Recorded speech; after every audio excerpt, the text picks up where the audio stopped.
तो हेलो दोस्तों, स्वागत है आपका हमारे इस नए क्लास में। आज हम पढ़ेंगे क्लास 10th का English chapter 2 Nelson Mandela a long walk to freedom, बहुत ही आसान तरीके से।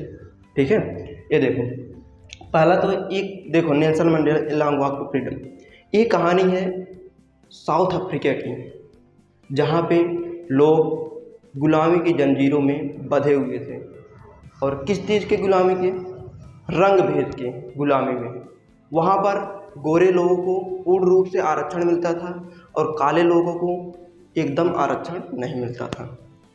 इसलिए यहाँ पे हमारे एक नेल्सन मंडेला जी आते हैं, जिनका कंपैरिजन किया जाता है भारत के गांधी जी के साथ।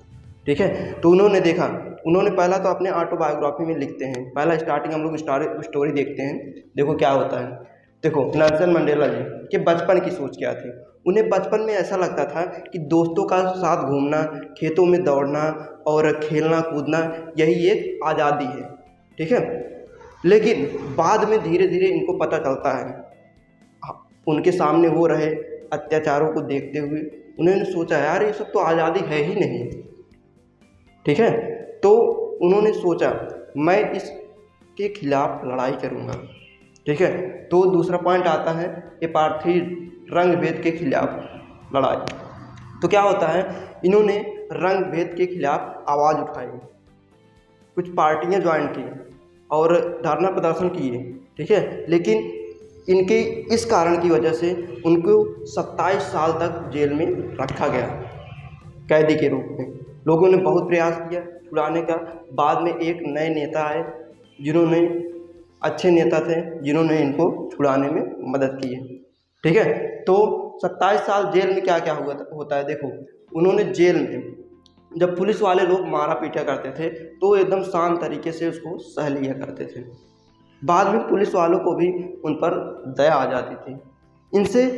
इन्होंने यह कहा कि हर इंसान के अंदर एक प्रेम होता है, दया की भावना होती है।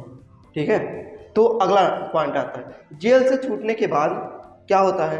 10 मई 1994 ईस्वी को राष्ट्रपति का चुनाव होने के बाद ये राष्ट्रपति बनते हैं और अपना शपथ लेते समय एक भाषण देते हैं। क्या भाषण देते हैं?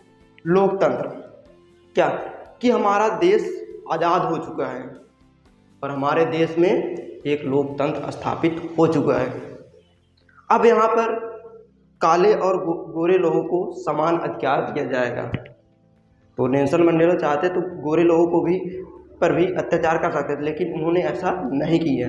ठीक है, तो दूसरा पॉइंट उन्होंने क्या किया, thanks to freedom fighter and साहसी लोगों को, उन्होंने उन क्रांतिकारियों का धन्यवाद दिया और साहसी लोगों का धन्यवाद दिया जो उन्होंने इस देश को आज़ाद कराने के लिए उनके साथ लड़ाई लड़ी थी। फिर इसके बाद अगला पॉइंट आता है, उन्होंने कहा देशवासियों का देश के लिए प्रमुख निवेश है। जो देशवासी हैं यहाँ के प्रमुख निवेश है, प्रमुख एसेट्स हैं। ठीक है, इन्हीं देशवासियों की वजह से यह देश आगे बढ़ता है।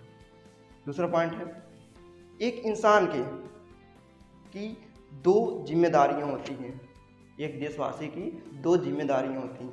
पहला तो अपने परिवार, भाई बहन, पति पत्नी, माँ बाप के प्रति जिम्मेदारी होती है।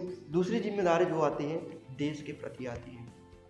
अगला पॉइंट है, उन्होंने कहा यहाँ पर जो जुर्म करता है और जो जुर्म सहता है दोनों कैदी हैं। पहला तो जुर्म सहने वाला तो समझ में आता है, हाँ भाई वो कैदी है। सेकंड, जो जुर्म करता है वो किस चीज़ का कैदी है? वो नफरत का कैदी है।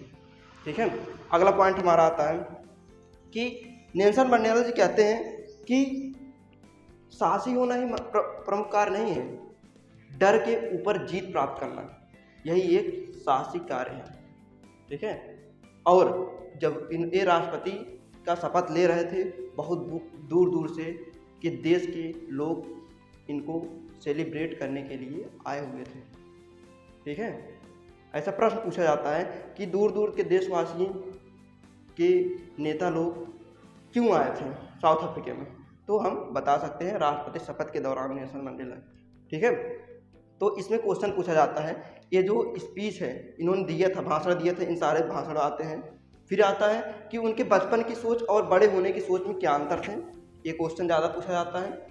और रंग भेद के खिलाफ और कितने वर्ष जेल में कैसे कैसे बिताया गया था, और फिर इसके बाद राष्ट्रपति कब बनते हैं। ठीक है, बहुत बहुत धन्यवाद इस क्लास को देखने के लिए। लाइक सब्सक्राइब करते जाइए आप, जिससे हमारे हर वीडियो का नोटिफिकेशन आपके पास पहुंचता रहे। ठीक है।